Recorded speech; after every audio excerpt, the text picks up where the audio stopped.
Delayed gratification. I'd like you to just understand the very simple concept about delayed gratification and its impact, its involvement, its content within this whole recovery program of sex, porn, love addiction. There's something about, with porn, sex, love addiction, a reduced ability to delay gratification. What do I mean by that? In most areas of your life, you're probably quite disciplined in that you see something, you desire to have it, but you recognize you perhaps can't afford to buy it for this particular month, and therefore you delay buying that object. But when it comes to sex addiction, I see, I desire, I want, so I take. I see, I desire, I want, so I take. Something about inability to delay gratifying the need. And so we need to recognize that there is a need to bring back discipline in this area of your life.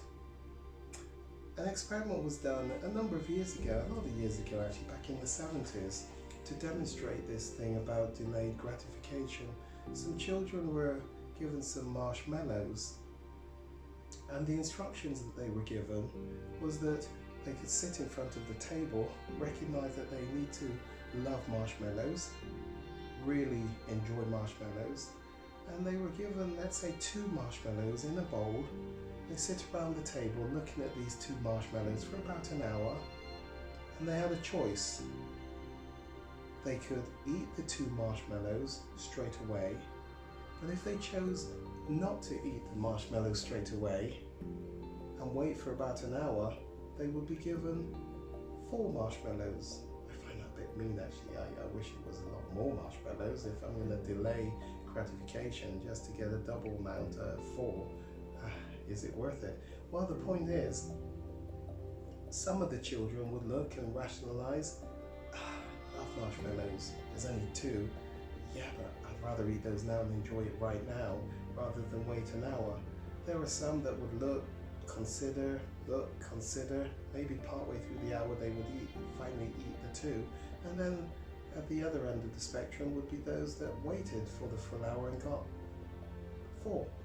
Can you see the point I'm making with this experiment? There's something about when someone has sex addiction behaviors, they have lost or reduced their capacity to delay gratifying and satisfying the urge, the behavior.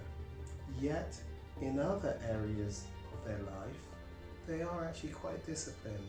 So this area of sex, porn, love addiction needs to be brought back into sync, into the disciplined other areas of life.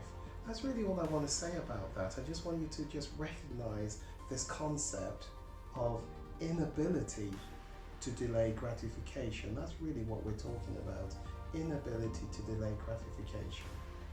We're going to move on to the next item in the program.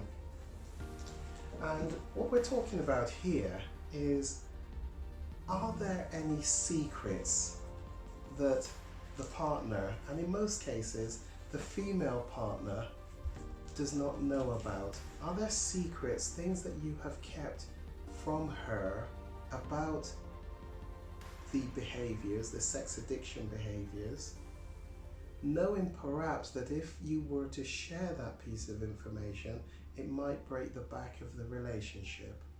Now, as we look at this concept of secrets, I need you to understand, I do not have an agenda with my clients that they should disclose the secret.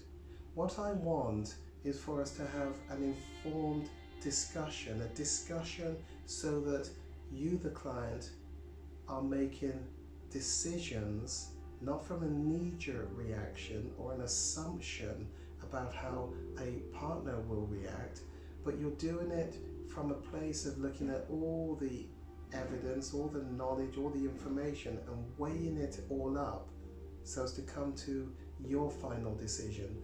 Do I or do I not disclose the information to her? Of course, for many clients, there is no secret. They've disclosed as much as they can, because the detail, of course, is what will break the back often of the relationship. Let me explain that a bit better. It's not for us to make decisions about what a female partner should have to help her in her recovery. I often say, particularly where I'm a male, there's a male client in front of me, that us males making decisions feels a little inappropriate, that we should be making decisions about what the female partner should have. But the point is, you've got to make some judgments at this stage. Importantly, the detail is what breaks the backs of relationships. If, for example, you have given information that you have been to see prostitutes, telling her where, what the experience was like, may not be helpful. But I recognize she may want the detail. And here is the dilemma.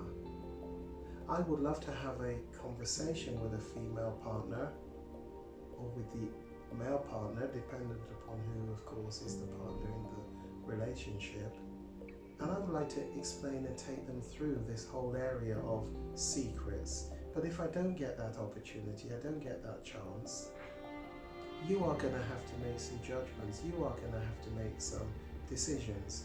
But you are rebuilding the relationship on the foundations of trust. And you'll be doing so potentially carrying secrets into the new relationship. That will not be a good start. And of course, I do have the clients who took secrets into the rebuilt relationship. In fact, I have the clients who didn't even tell me the secrets. And when it became known, when it was found out, it broke the back of the relationship. To have the relationship traumatized too quickly after the first trauma of the disclosure, of the revelations, of the finding out, many relationships just won't survive and can't survive. It's just too difficult to get over. And so often, in fact, there's a drip feed of information to the partner, mostly the female partner, in order to cushion the big one that is to be disclosed.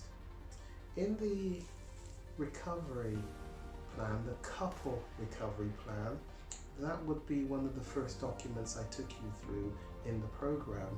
I probably will have explained that there is a counterpart to that couple recovery plan. There's one for the partner with the addiction, and there's one for the partner without the addiction, typically the female partner.